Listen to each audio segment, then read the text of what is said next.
vraiment peut-être une cinquantaine de pays chacun.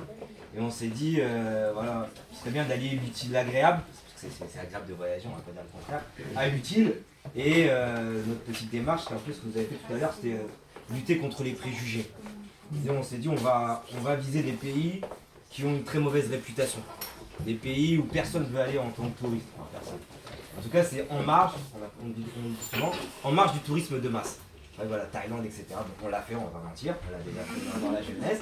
Aujourd'hui, on s'est dit, on va aller sur d'autres choses un peu plus woods, un peu plus traditionnelles, un peu plus proches de ce qu'on cherche aujourd'hui à nos âges avancés. C'est ça. Et le premier pays qu'on a fait vraiment dans ce mode-là, c'était l'Éthiopie au mois d'août. Et pour anecdote, quand mes amis me demandaient au mois de juillet, bah alors, où est-ce que tu vas cet été? Je leur disais, bah, je pars en Éthiopie. Ils me répondaient, mais je te demande pas où est-ce que tu vas faire de l'humanitaire. Je te demande où est-ce que tu pars en vacances. Je pars en Éthiopie.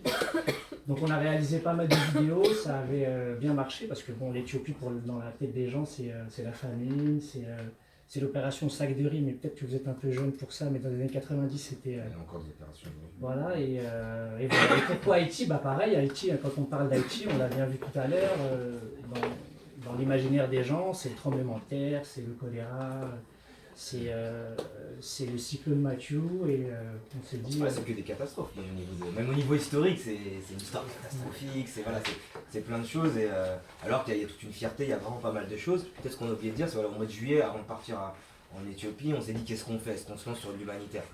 On s'est dit ouais, il nous reste une semaine, on va faire un peu quelque chose, on peut pas révolutionner le monde. Et finalement on a juste ouvert une page Facebook qu'on a nommée Black Packer. Et on s'est dit voilà, parce qu'on avait déjà fait des petites vidéos au Sri Lanka, les gens avaient bien aimé, mais c'était vraiment juste pour les amis. Et puis finalement quand on est revenu, on avait vu une vidéo ou deux qui avait fait je sais plus 15-16 000 vues, etc. On a dit ah ouais quand même et tout. Et donc on s'est dit bah on va réitérer à Haïti. Et puis voilà, ça a plu aussi, on a des vidéos HP qui arrivent à 50 000 vues, etc. Alors nous on recherche pas, voilà, il n'y a pas une recherche d'argent derrière ça, on a nos salaires, etc. Donc c'est vraiment essayer de changer cette image. Et il y a eu beaucoup de retours de la diaspora haïtienne, parce que c'est quand même un pays où il y a une communauté, ils sont 11 millions d'habitants. Je pense qu'ils doivent être pratiquement autant à travers le monde, peut-être 5-6 millions de diaspora entre les États-Unis, le Canada et la France notamment. Et il y a eu vraiment beaucoup de retours parce que c'est une diaspora qui est peu retournée chez elle à cause de tout ça, qui a encore une très mauvaise image de son propre pays.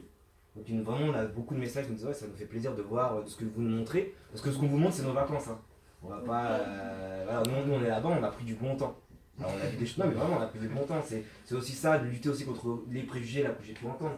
C'est pas seulement des ONG, un passé colonial et du vaudouisme. C'est aussi un peuple, ils sont 11 millions, ils sont super sympas, on peut rigoler avec eux. En plus, le fait qu'ils parlent français, je sais que c'était pas top tout à l'heure, mais le fait qu'ils parlent français, ça nous aide aussi pour communiquer avec eux. Donc on a vraiment eu on a même eu plus de communication avec eux peut-être qu'en Éthiopie où il y a énormément de langues en Éthiopie et nous on parlait zéro. Donc c'était plus difficile. Voilà. Bah peut-être voilà, une vidéo, du discours, peut-être vous laisser voir un peu ce qu'on fait, parce que l'idée c'est vraiment de poster des vidéos courtes et instantanées. Voilà. Vous avez notre contenu?